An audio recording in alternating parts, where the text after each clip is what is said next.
Olá, boa noite, meus irmãos em Cristo Jesus, meus irmãos e minhas irmãs, né? Sejam todos muito bem-vindos, abençoados, que Deus possa trazer para a gente uma noite tranquila, né? Apesar da chuvinha, mas a chuva tá amena, né? Tá assim mais tranquila, né? Não tá aquela chuva forte que a gente fica amedrontado, não é mesmo? Mas tudo que Deus faz, a natureza é o próprio Deus. Tudo que Deus faz é perfeito, né?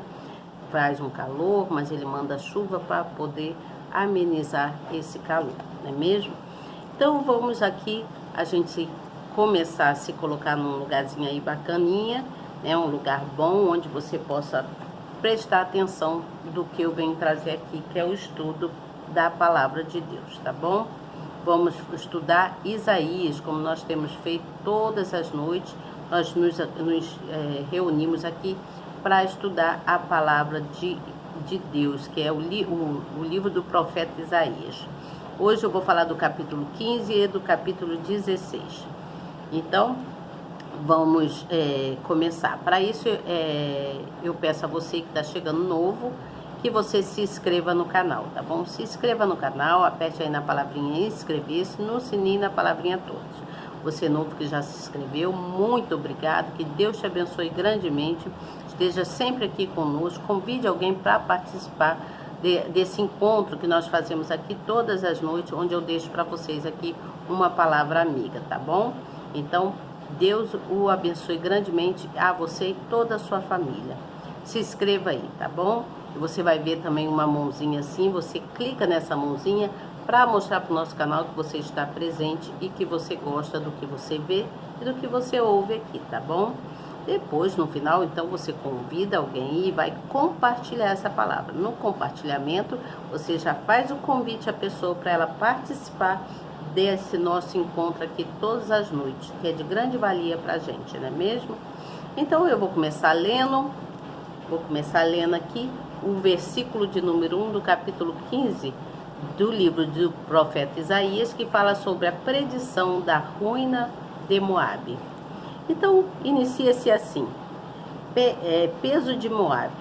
Certamente uma noite foi destruída Ar de Moabe e foi desfeita. Certamente numa noite foi destruída Kir de Moabe e foi desfeita. Vai subindo a Bagite e a Dibon, aos lugares altos, para chorar por Nebo e por Medeba, clamará Moabe. Todas as cabeças ficarão calvas e toda a barba será rapada. Cingiram-se de sacos nas suas ruas, nos seus terraços e nas suas praças. Todos andam gritando e choram abundantemente. Assim, Esbom como Eliale andam gritando, até Zais se ouve a sua voz. Por isso, os armados de Moabe clamam, e sua alma lhe será penosa. O meu coração clama por causa de Moabe. Os seus fugitivos foram até Zoar, como uma novilha de 3 anos, porque vão chorando pela subida do Luite, porque no caminho de Oronaim levantam um lastimoso pranto. Choram muito, né? Porque as águas de Nirim serão puras assolações, porque já secou o feno, acabou a erva e não há verdura alguma. Por isso a abundância que ajuntaram e o que guardaram ao ribeiro dos salgueiros o levaram. Porque o pranto rodeará os limites de Moabe, até Eglaim chegará o seu clamor, e ainda até Ben-Elim chegará o seu lamento. Porquanto as águas de Dimon estão cheias de sangue, porque ainda acrescentarei mais o Dimon, leões contra aqueles que escaparem de Moabe e contra o restante da terra. Vamos agora falar sobre o capítulo de número 16.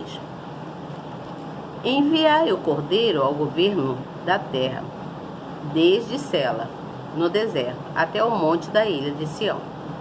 De outro modo, sucederá que serão as filhas de Moabe junto a Vals de Arnon, como o pássaro vagueante, lançado fora do ninho. Toma conselho, executa juízo, põe a tua sombra no pino do meio-dia como noite. Esconde os desterrados e não descubras os fugitivos. Habitem contigo os meus desterrados, ó Moabe, serve-lhes de refúgio perante a face do destruidor, porque o homem violento terá fim, e a destruição é desfeita, e os opressores são consumidos sobre a terra. Está prestando atenção? Porque o trono se afirmará em benignidade, e sobre ele, no tabernáculo de Davi, se assentará em verdade um que julgue e busque o juízo, e se apresse a fazer justiça. Ouvimos a soberba de Moabe, que é soberbíssimos, da sua altivez, da sua soberba e do seu furor, porém as suas mentiras não serão firmes. Portanto, Moabe clamará por Moabe, todas clamarão. Gemereis pelos fundamentos de Ki-Haceresete, pois certamente já estão abatidos. Porque os campos de Esbom enfraquecerão, e a vinha de Sibimá, os senhores dos gentis, quebrarão as suas melhores plantas que haviam chegado a Jazer e vagueiam no deserto. Os seus rebeldes se estenderão e passarão além do mar. Por isso plantearei com o planto de Jazer a vinha de Sibimá, regar-te-ei com as minhas lágrimas, ó Esbom e Eleale, porque o júbilo dos teus frutos de verão e da tua cega desapareceu. E fugiu a alegria e o regozijo do campo fértil, e nas vinhas não se canta, nem há júbilo algum, já não se pisarão as uvas nos lugares. Eu fiz cessar o júbilo, por isso o meu íntimo vibra como Moabe, como harpa, e o meu interior por Qui-Heres. E será que, quando virem Moabe cansado nos altos, então entrará no seu santuário a orar, porém não prevalecerá. Esta é a palavra que o Senhor falou contra Moabe desde aquele tempo. Porém, agora falou o Senhor, dizendo: dentro de 3 anos, tais como os anos dos assalariados, será envelhecida. Aqui está escrito envelhecida, mas deve ser envelhecida, né? Envelhecida a glória de Moabe, com toda a sua grande multidão. E o restante será pouco, pequeno e impotente. Veja bem, vamos entender aqui. Então, nós precisamos saber sobre os moabitas, né? Primeiro, Deus jurou para o despertar, para a desconfiança de todo aquele povo, né, que estava cativo. Aí houve ajuda que foi profetizado que Deus ajudaria somente aos primogênitos pobres, não é mesmo? E que a sua herança que vinha era de situação de bastante humilhação. Depois foi falando sobre os moabitas, que também seriam punidos, não é mesmo? Que também seriam punidos por meio dos assírios, por causa das suas maldades, que eles cometeram muitas maldades. Então os moabitas surgiram da relação incestuosa de Ló com a filha mais velha. Lembra dessa história? Vamos lá dar continuidade aqui. Então, está se falando aqui no versículo, no capítulo 16, no versículo 1, que enviaria o cordeiro ao governador. Então os moabitas, com a intenção de alcançar refúgio em Judá, eles usariam seus rebanhos, que eram a riqueza da sua terra, para pagar tributos e tentar salvar a própria vida deles. Mas olha, veja bem. Então, foram ouvidas muitas coisas. Então, quando diz aqui, foi ouvido, eles foram muito soberbos, né? Acharam que eles podiam resolver tudo pela força do braço deles. Então, fala-se assim, que a soberba e a vaidade dos moabitas eram amplamente conhecidas por todos. Todo mundo sabia que eles eram daquele jeito. Metidos, né, soberbos, achavam que era melhor do que todos. Isso mostra que o orgulhoso se sente seguro e segue imponente em suas pretensões. Por isso acredita que nunca será abalado por nada. Preste atenção nisso, gente. Sua principal característica é rejeitar o ensino e a repreensão sistematicamente dos outros, daqueles que são justos, né? Tem um coração bom, não são soberbos. Com esse comportamento arrogante, Moabe desprezou o Senhor Deus de Israel. Assim, por viver longe da sua proteção, a nação seria destruída. Né? De igual modo, caminho para a ruína quem resiste à humanidade e se recusa a se render à palavra do nosso Deus e a reconhecer que Ele é a justiça. Então, presta bem atenção nisso, gente. Então, o que foi feito? Então, foi dito, foi feita uma profecia que haveria destruição lá da Filistia e das nações vizinhas, né, de todas as nações vizinhas. Mas o Isaías afirma que também haveria punição, por meio dos assírios, que eram os moabitas. Quem foi os moabitas? Os moabitas, eles surgiram, não sei se vocês lembram, os moabitas, eles surgiram da relação incestuosa de Ló. Você lembra da relação incestuosa? Ló cometeu um incesto com as suas filhas. Primeiro foi com a sua filha mais velha e depois com a mais nova. Então, as duas filhas conceberam o filho do próprio pai. Isso era um pecado e é um pecado. Por isso Isaías sofria naquela época. Isaías sofria devido a tantas calamidades, tantas coisas que iam acontecer, que já vinham acontecendo sobre Moabe, sobre a cidade de Moabe, porque assim, Moabe, ele era o pai dos moabitas, daquele povo que morava ali, e ele daquela terra, e ele era o pai dos moabitas. Até o dia de hoje ainda se diz que aquela terra montanhosa que faz parte lá da Jordânia é um reino vizinho lá de Israel, onde os moabitas eram um povo, você entende? Era um povo que descendia lá de Moabe, filho de Ló. Então, Ló, ele morava lá naquela região lá, numa caverna. Ele morava lá numa caverna perto do Mar Vermelho, perto do Mar Morto, mas não sei de onde eu tirei vermelho. Então, perto do Mar Morto lá, ele morava lá perto dessa caverna. Então, na profecia de Isaías, era feito muitos clamores de angústia na cidade de Moabe, porque Isaías já tinha profetizado que todas essas coisas iriam acontecer. As pessoas iam clamar, pedir socorro a Deus na cidade de Moabe, porque as águas de Nirim lá iriam desaparecer, que era um rio que tinha lá, né? Um local onde as águas, onde eles precisavam daquela água para beber, para tudo.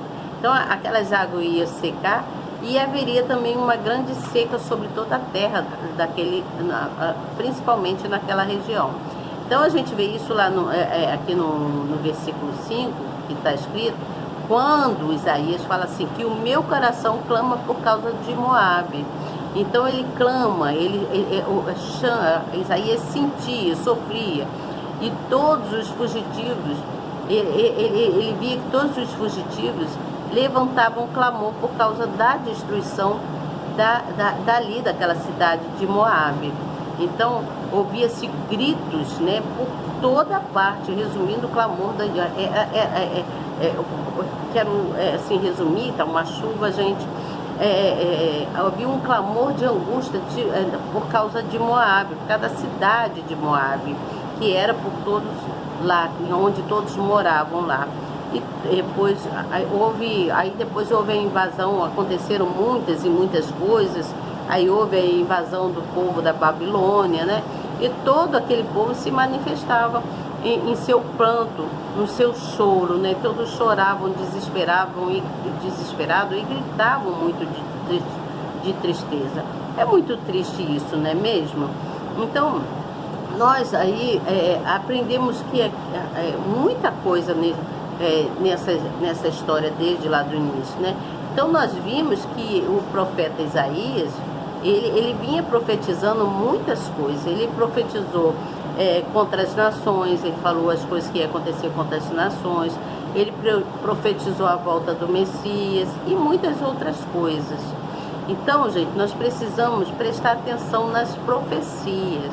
Existem profecias de muitos bispos e pastores aí que eles falam que estão para acontecer. Então, a gente precisa tomar cuidado, a gente precisa se ligar, ouvir mais a palavra de Deus e deixar de ser soberbos, que tem muitas pessoas que são soberbas e que a vaidade é igual lá dos moabitas, né? Eles se sentem, tem pessoas que se sentem melhor que o outro. Então a profecia agora era contra todas essas coisas ruins, né? E Isaías, ele profetizava, falava contra falava que iria acontecer essas coisas, quero dizer. Então amanhã eu volto com vocês falando sobre a profecia contra Damasco e Efraim, que aconteceu lá em Damasco, né? Então eu vou vir contando para vocês amanhã para a gente dar continuidade. Eu vou parar por aqui porque a chuva está chovendo muito, precisamos nos colocar, orar a Deus, pedir que Ele mande essa chuva mansa e moderada, que tem muitas pessoas aí, gente, sofrendo, que moram em costas. Nós precisamos orar para essas pessoas, né? Vamos agradecer a Deus por essa pequena reunião aqui e vamos seguir a noite em paz. Senhor querido e amado Deus, nos colocamos agora, meu Pai, mais uma vez na sua presença. Queremos te agradecer, meu Deus, por essa palavra, por esse aprendizado e te pedir, Senhor, que o Senhor tenha misericórdia desse teu povo. Nós sabemos que todos nós somos errantes e precisamos da sua ajuda. Perdoa os nossos erros, pecados, nossas palavras, ações, obras, o que nós possamos ter feito que tenha, Senhor, surtido de modo ruim aos seus olhos. Então, Senhor, em nome do Pai, em nome do Filho e do Espírito Santo, envie os anjos protetores, manda a sua proteção divina para essa terra, Senhor, para os seus filhos amados. Nós precisamos da sua ajuda, sem o Senhor nós não podemos, Senhor. Nós necessitamos do Senhor em todo tempo em nossas vidas. Seja conosco, Senhor. E muito obrigado por esse dia, muito obrigado por essa noite tão abençoada, plena e saudável que vamos ter. Dormiremos um sono tranquilo na sua presença. Em nome do Pai, do Filho e do Espírito Santo. Senhor, querido Pai, olha por esse povo que mora em costa. Proteja essa gente, Senhor, as crianças e tantas outras nações que vêm sofrendo coisas terríveis, meu Pai. Não só aqui no meu país, no Brasil, mas, Senhor, em todas as nações. Eu te peço, já te agradecendo, pedindo-vos a sua proteção divina, que o leão da tribo de Judá caminhe por toda essa terra e vá, Senhor, trazendo, levando a proteção divina. Em nome do Senhor Jesus, eu te agradeço, meu Pai, em nome do Pai, em nome do Filho, em nome do Espírito Santo, meu Pai. Seja conosco, meu Pai. Seja com esse povo, meu Pai. Tem misericórdia de nós. Nós te entregamos as nossas vidas, os nossos eu, o nosso querer. Está tudo nas suas mãos, meu Pai. Pai nosso que estás no céu, santificado seja o teu nome. Venha a nós o teu reino, que seja feita a sua vontade, assim na terra como no céu. O pão nosso de cada dia dai-nos hoje, Senhor. Perdoe as nossas dívidas e a quem nos tem ofendido. Não nos deixe cair em tentação, Senhor, mas livra-nos do mal. Porque teu é o reino, o poder, a honra e a glória, hoje, amanhã e para todo sempre. Amém. E graças a Deus. Gente, até amanhã, se Deus quiser, que eu creio que essa chuva vai passar, essa chuva pesada, né? Pode até chover, porque nós precisamos confiar nesse Deus. Nós confiamos nesse Deus que cuida da gente, não é mesmo? Ele é a nossa força, Ele é a nossa verdadeira rocha, onde nós nos seguramos e nos colocamos firme. É Ele a firmeza dos nossos pés, tá bom? Que Deus os abençoe. Em nome do Pai, do Filho e do Espírito Santo. Até amanhã, se Deus quiser. Tchau, boa noite.